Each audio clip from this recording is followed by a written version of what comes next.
Edu inspire channel के इस दूसरे भाग में हम लाए हैं भास्वती का भाग 2 पाठ 9 मदालसा। 9वें पाठ मदालसा के द्वितीय भाग में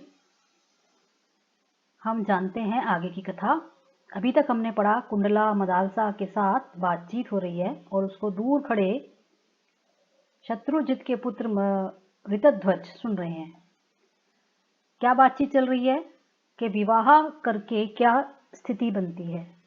मदालसा जो है अपने विचार रखती है कि यथा अहम पश्यामि पुरुषः भार्यायां स्वाधिपत्यम स्थापयति। स्थापयति माने स्थापित करता है, रखता है अपना अधिपत्य। कौन रखता है? पुरुष शादी के बाद जो पति है भार्या के ऊपर अपना अधिकार जमाता है। द्रौपदीं स्वीयां संपत्तिं मन्यमाना युधिष्ठिरः ताम द्यूते हारितवान। हारितवान से समझ में आ रहा है हार गए। कौन हार गए? ये करता है युधिष्ठिर। किसको हार गए? द्रौपदी को। क्यों हार गए? क्योंकि उन्होंने द्यूत में, जुआ में मानो संपत्ति की तरह उसका प्रयोग किया। द्रौपदी को अपनी संपत्ति मानकर युधिष्ठिर ने उनको जुआ में हारा।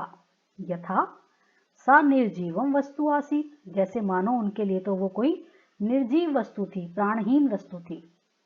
कुंडला ने कहा निर्जीवम तो न आसीत परम युधिष्ठिरस्य एषा एव चिंतन सरणी आसीत इति प्रतीयते। लेकिन इस उदाहरण से ये लगता है कि युधिष्ठिर की ऐसी चिंतन सरणी माने सोचने की शैली ऐसी ही थी। वास्तव में वो निर्जीव वस्तु नहीं थी द्रौपदी। मदालसा दूसरा उदाहरण प्रस्तुत कर रही है। क्या कह रही है वो? हरिश्चंद्र, सत्यवादी हरिश्चंद्र की कथा सब जानते हैं। स्वपत्नीम शैव्याम पुत्रम रोहितम च जनसंकुले आपणे विक्रीतवान। इसका अर्थ होता है बेचा। किसने बेचा? प्रथम व्यक्ति का शब्द है हरिश्चंद्र ने। राजा ने अपने पुत्र को जिसका नाम रोहित है और अपनी पत्नी शैव्या को बेच दिया। दुकान में, बाजार में, भीड़ भरे बाजार में, जनसंकुल जहाँ पर था। जनसंकुल का अर्थ देखिए, जनही संकुलही, तृतीय तत्पुरुष है इसमें, बहु समास, भीड़ से भरे। तो वो बात अपनी रखने के लिए उदाहरण प्रस्तुत कर रही हैं एक के बाद एक। नास्ति में मनोरथः, मेरा कोई मनोरथ इच्छा नहीं। ईदृशीम पत्नी पदम अंगीकर्तुम, यहाँ जो माँ है उसके बाद अ बचा जो कि अंगीकर्तुम शब्द है। अंगीकर्तुम माने स्वीकार, मुझे नहीं स्वीकार है पत्नी का ऐसा पद। ईदृश माने इस तरह का। कुंडला कटु सत्यम खल्वेतत् परम सखी अस्मिन् संसारे विभिन्न प्रकृतिका पुरुषाः वसन्ति। मान गई वो उसकी बात कि तुमने कहा कटु सत्य है, लेकिन इस संसार में ऐसा नहीं है कि हर व्यक्ति की एक ही स्वभाव हो। भिन्न प्रकृति के लोग इस संसार में रहते हैं। तो तुम क्या कर सकती हो? स्व प्रकृति अनुकूल अपनी स्वभाव के जैसे वर को प्राप्त कर सकते हैं, प्राप्त किया जा सकता है। तू अब उसकी तारीफ कर रही है, तारीफ भी कह सकते हैं। और उनकी जो विशेषता है मदालसा की, क्या? त्वं तु नव नवोन्मेष शालिन्या प्रतिभया विहितै नूतनै प्रयोगै अस्मान सर्वान विस्मापयसी। विस्मापयसी इसमें क्रिया है और इसका कर्ता होगा त्वम। तुम विस्मित कर देती हो अस्मान माने हम सबको। कैसे विस्मित कर देती हैं वो? कैसे चकित कर देती हैं? नूतन नए नए प्रयोगों के द्वारा। और वो प्रयोग कैसे हैं? उनकी नव नवोन्मेष शालिनी प्रतिभा से उत्पन्न हुए, यानी एक्स्ट्रा ऑर्डिनरी स्किल उनके पास है जिससे वो अनेक प्रयोग करती हैं। और उन प्रयोगों से कुंडला जैसे सखी सदृश लोग विस्मित होते हैं। गृहस्थ आश्रमो अपि, अलग करेंगे, गृहस्थ जमा आश्रमः जमा अपि एका प्रयोगशाला यस्यां त्वं स्वज्ञान विज्ञानयोः प्रयोगं कर्तुं शक्ष्यसि। कर सकती हो, कर्तुम शक्ष्यसि। कौन? तुम। तो इसमें कर्तृपद हो गया त्वम। क्या कर सकती हो तुम? कि ये जो गृहस्थ आश्रम रूपी प्रयोगशाला है, लेबोरेटरी, इसमें तुम प्रयोग कर सकती हो। लैब में हम अनेक एक्सपेरिमेंट करते हैं, तो तुम गृहस्थ आश्रम में प्रवेश करोगी तो अपने ज्ञान से और अविज्ञान से अनेक तरह के प्रयोग करोगी। कुंडल, अब मदालसा उसको कह रही है, हे कुंडले दुर्लभो जनः ईदृशः, ऐसा व्यक्ति दुर्लभ है। कैसा व्यक्ति? गृहस्थ प्रयोगशालायाम स्वपत्न्यै स्वतंत्रताम दद्यात्। ऐसी संभावना बहुत ही दुर्लभ है, मुश्किल, कि जो गृहस्थ प्रयोगशाला है उसमें उसकी पत्नी को स्वतंत्रता प्राप्त हो, वो अपनी पत्नी को स्वतंत्रता दे। ऋतध्वज, जो आपको पता है, छिपकर इन दोनों की बातचीत सुन रहे हैं, मन में बोल रहे हैं अपने आप से, अवसरो अयम आत्मानं प्रकाशयितुम, अवसरः प्लस अयम प्लस आत्मानं, कि यह सही अवसर आ गया कि जब मैं अपने आप को प्रकट कर सकता हूँ। अभी तो वो छिप के बातें सुन रहे हैं और वो तुरंत प्रकाशम यानी प्रकट हो जाते हैं उनके सामने। और क्या कहते हैं? उपस्थितो अहम शत्रुजितः पुत्रः, अपना परिचय दे रहे हैं। देखिए कि मैं शत्रुजित का पुत्र ऋतध्वजः, मेरा नाम है ऋतध्वज। शत्रुजितः में षष्ठी विभक्ति का प्रयोग है, षष्ठी विभक्ति एक वचन। आज्ञा चेत अहमपि अस्याम परिचर्चायां सम्मिलितो भवेयम, मैं भी सम्मिलित हो जाऊं अगर आपकी आज्ञा हो। कहाँ सम्मिलित होना चाहते हैं वो? परिचर्चायाम, परिचर्चा समझते हैं आप? अभी जो उन दोनों के बीच चल रही है बातचीत। यहाँ कुछ शब्दों के अर्थ दिए गए हैं। नव नवोन्मेष शाली का अर्थ होता है नई नई चमक वाली। विस्मापयसी का अर्थ होगा आश्चर्यचकित कर रही हो तुम। शक्ष्यसी का अर्थ होता है समर्थ होंगी, होंगे नहीं होंगी, तुम समर्थ हो जाओगी। स्वागतम अतिथये, कुंडला बहुत खुश है कि कोई सामने आ गया और उनका स्वागत कर रही है, अतिथि के लिए स्वागत है। अपि श्रुता भवद्भिः मम सखी विचारः, क्या आपने भी मेरी सखी के विचार सुने? जब हम अपि के द्वारा कोई बात शुरू करते हैं तो वहां पर वह प्रश्नवाचक शब्द वाक्य बन जाता है। ऋतध्वज ने कहा, आम, हाँ मैंने सुने। अतएव प्रष्टुम उत्सहे, इसीलिए मुझे पूछने के लिए उत्साह हो रहा है। क्या पूछना चाहते हैं? वो है किम गंधर्वराज विश्वावसु महाभागाः अपि स्वपत्नीं युधिष्ठिर इव हारितवन्तः हरिश्चंद्रः इव विक्रीतवन्तः, क्योंकि उन्होंने बात सुन ली है और वो अपने विचार से क्या पूछ रहे हैं उनसे कि जो गंधर्वराज यानी मदालसा के पिता, उनका नाम है विश्वावसु, उनका सम्मान पूर्वक नाम लेते हैं। क्या उन्होंने अपनी पत्नी को हार दिया? बहुवचन का प्रयोग है, देखिए हारितवन्तः, तो सम्मान सूचक शब्द का प्रयोग कर रहे हैं, बहुवचन आदर योगी। क्या हरिश्चंद्र की तरह विकृतवन्तः, बेच दिया? अब कुंडला ने पूछा मदाल से, तूष्णीम किमर्थम तिष्ठसि, भाई तुम चुप क्यों हो? तूष्णीम माने चुप। देही प्रत्युत्तरम, प्रत्युत्तरम माने जवाब, देही माने दो, मध्यम पुरुष है, इसमें एक वचन लोट लकार, देही तुम दो। ऋतध्वज, वो तो कुछ उत्तर नहीं दे पाई। ऋतध्वज अपनी बात को आगे बढ़ाते हैं। एकस्य अपराधेन सर्वाः जातिः दंड्याः इति विचित्रः न्यायः तव सख्याः, भाई एक ने अपराध किया हो और पूरी पुरुष जाति दंडित की जाए, ये तो विचित्र न्याय है तुम्हारी सखी का। सख्याः में षष्ठी एक वचन का प्रयोग। मदालसा भी उनको सम्मान से पुकारती है। अत्र भवन्ता नारी स्वाधीनताम अधिकृत्य किम कथयन्ति, किम माने क्या, कथयन्ति कहते हैं, कौन? आप, बहुवचन का प्रयोग आदर के अर्थ में। आप क्या कहते हैं नारी की स्वाधीनता के विषय में? अधिकृत्य माने बारे में। तो उन्होंने अपने विचार प्रस्तुत किए। क्या विचार है उनके? माता एव प्रथमा आचार्य इत्यस्ति में अवधारणा। अवधारणा माने मेरा मानना ये है, आचार्य होती है, टीचर, शिक्षिका होती है माँ ही, पहली शिक्षिका माँ ही होती है बच्चे के लिए। एक विचार उन्होंने प्रस्तुत किया। इसके अलावा उन्होंने एक और विचार अपना प्रस्तुत किया जिसके अनुसार नारी एव समस्त सृष्टि है निर्मात्री, नारी इतनी सम्माननीय है कि सारी सृष्टि का निर्माण करने वाली है वो।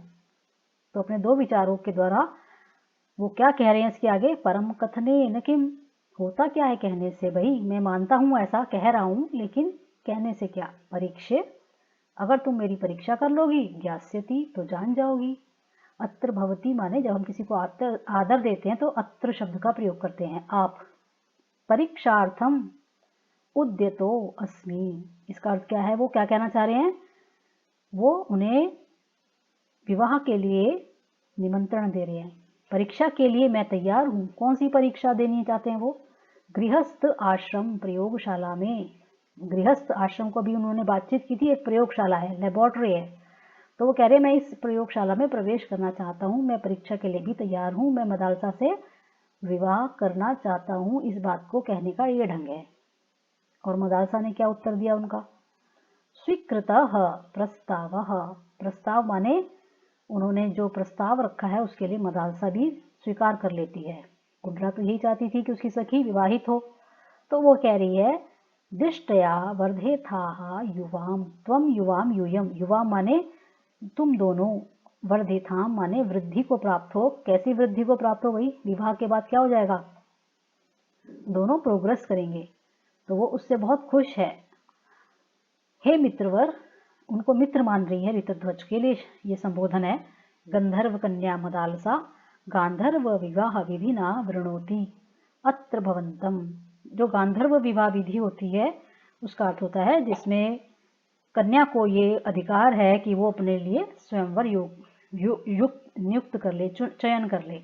गंधर्व कन्या मदालसा ने एक गांधर्व विवाह विधि के द्वारा तुम्हें चयन किया।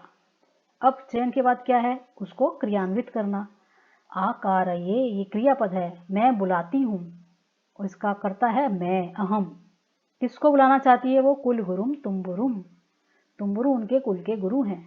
क्या करेंगे वो? असौ माने वह, अग्निम साक्षीकृत्य आशीर्वचांसी वक्ष्यति, वच धातु है बोलेंगे, कहेंगे, आशीर्वचन, तभी तो विवाह होगा।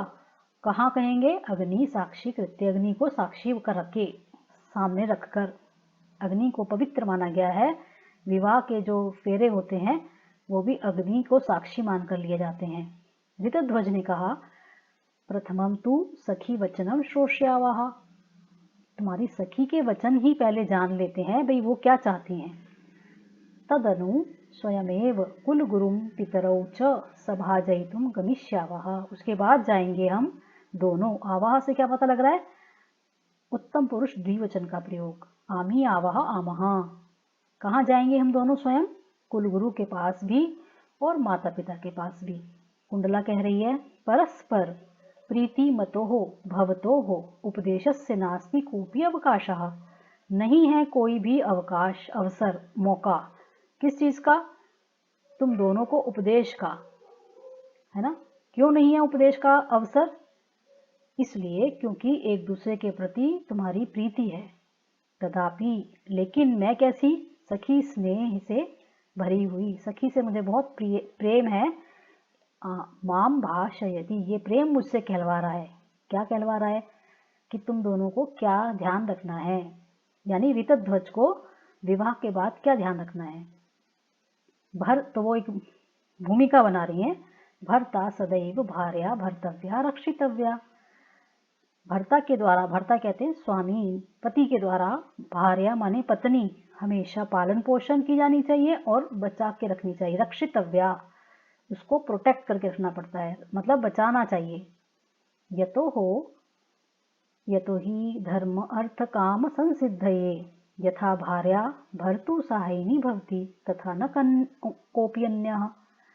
अब वो सहायता करती है भार्या भी अपने पति की। कैसे? कोई भी धर्म का, अर्थ का या काम संबंधी कोई भी सिद्धि करनी हो, उसमें कोई दूसरा उतनी सहायता नहीं कर सकता। तो परस्परम अनुव्रतौ पति पत्न्यौ त्रिवर्गम साधयताः, तुम दोनों पति पत्नी एक दूसरे के प्रति प्रेम में रहते हुए तीन वर्गों को साधित करो, साधन करो। कौन से साधने के लिए बात किया है? ऊपर वाली लाइन में एक धर्म, दूसरा अर्थ और तीसरा काम। पति यदि प्रभूतम धनम अर्जयित्वा गृहम आनयति तत् खलु पत्न्या भावे कुपात्रेषु दीयमानम शयमेति। और भी उसने इस बात को कहा कि जिस घर में केवल पुरुष है, पत्नी नहीं है, और वो धन अर्जित करता है, प्रभूत माने अत्यधिक, और घर आनयति लेकर आता है, गृहम प्लस आनयति, और पत्नी के अभाव में, इसको अलग करेंगे, पत्नी अभावे, तो ऐसी धन का क्या होगा, कुपात्र, मानो किसी जिसकी जरूरत नहीं, कुपात्र है, जो उसके लायक नहीं, उसको दिए जाने पर वो क्षयम और एति का अर्थ होता है गच्छति, क्षयम एति नष्ट हो जाता है। ऋतध्वज कह रहे हैं लक्ष्म्याः रक्षार्थम पत्न्याः सहयोगः अनिवार्य, यानी बहुत जरूरी है, अनिवार्य। वो कुंडला की बात से सहमत है कि जरूरी है सहयोग करना, हेल्प करना पत्नी का, किसकी रक्षा के लिए, लक्ष्मी की रक्षा के लिए। इसका अर्थ मदालसा कुछ और ही समझ लेती हैं, और वो कह रही हैं कुंडले, सुना तो वो ऋतध्वज को रही है, लेकिन कह रही है कुंडला से। लक्ष्मी पूजायाम न में प्रवृत्ति, प्रवृत्ति माने देखेंगे पीछे क्या अर्थ का दिया हुआ है, प्रवृत्ति क्या होती है, रुचि कह लीजिए, प्रवृत्ति, प्रयत्न कह लीजिए। पूजा में, लक्ष्मी की पूजा में मेरी प्रवृत्ति नहीं, यानी मनी माइंडेड नहीं हूं मैं। यदि लक्ष्मी पूज्या प्रिया च अतिथिवर्यस्य तदा इदानीमेव मे नमस्कारः, और मदालसा ने तुरंत उनको दूर किया कि अगर आपकी रुचि, आपकी इंटरेस्ट लक्ष्मी में है तो आप मुझे माफ करें, नमस्कार कर लेते हैं ना, जैसे हम राम दूर से ही राम राम कर लेते हैं। पूज्या और प्रिया स्त्रीलिंग शब्द है, क्यों कि लक्ष्मी के विशेषण हैं। यदि लक्ष्मी पूजनीय है, प्रिय है, इस अतिथि को, अभी अत्र भवंतम शब्द का प्रयोग हुआ, अब अतिथि हो गए वो, उनको इस तरह से एड्रेस कर रही हैं। इदानीम और एव को अलग अलग करेंगे, इदानीम माने अभी, तुरंत मेरा नमस्कार। ऋतध्वज समझ गए और उन्होंने कहा, हे स्वाभिमानिनी, तुम मुझे प्रिय भी हो और तुम स्वाभिमान की योग्य भी हो। समक्षम ते कथम कापि सपत्नी स्थातुम शक्नोति, तुम्हारे सामने भाई कोई सपत्नी यानी सेकंड वाइफ खड़ी भी नहीं हो सकती। आपको पता होगा लक्ष्मी और सरस्वती कभी एक साथ में नहीं रहते, तो वो लक्ष्मी जो है वो सपत्नी के रूप में उसको प्रयोग कर रहे हैं कि तुम्हारे सामने कहाँ खड़ी रह सकती हैं, तुम इतनी ब्रह्मवादिनी। लक्ष्मीस्तु तव दासी भविष्यति नैव सपत्नी, अरे भाई लक्ष्मी की बात कर रहे हो, वो तुम्हारी दासी होगी, तुम्हारी सपत्नी नहीं हो सकती। और उन्होंने कहा मदग्राहस्थ्यम तु त्वत् अधीनम, त्वत् माने तुम्हारे अधीन है, होगा, भविष्यति माने होगा, कौन, मम मेरा, गृहस्थ जीवन, आत्मानम भावी संततिम च ज्ञान विज्ञान अनुसंधात्रया हस्ते समर्पयितुम प्लस इहे, इहे का अर्थ होता है मैं चाहता हूँ, क्या चाहता हूँ, सौंपना, समर्पित करना तुम्हारे हाथ में। कैसी हो तुम, ज्ञान विज्ञान में नए नए एक्सपेरिमेंट करने वाली। किसको सौंपने चाहते हैं वो, अपने आप को, आत्मानम, और भावी संतति, और जो भविष्य में उनकी संतान होगी, उन दोनों का जो भाग्य है या भविष्य है वो तुम्हारे हाथों में है। आगम्यताम गुरुभ्यः पितृभ्यः च समाचारम श्रावयावः, श्रावयावः माने सुनाते हैं, आओ हम सुनाते हैं हमारा समाचार। किसको सुनाना चाहते हैं वो इस समाचार को, गुरु को और अपने माता पिता को। तो इस तरह ये पाठ यहीं समाप्त होता है। इसका नाम है मदालसा, इसमें प्रश्नोत्तर दिए गए हैं नीचे, आप इनका समाधान कीजिए और आपको लिंक के द्वारा इनके उत्तर दिए जाएंगे, उनसे आप मिलाइए तथा हम किस तरह और अधिक अच्छा इस पाठ को बना सकते हैं, अपने सुझाव हमें अवश्य लिखें। धन्यवाद।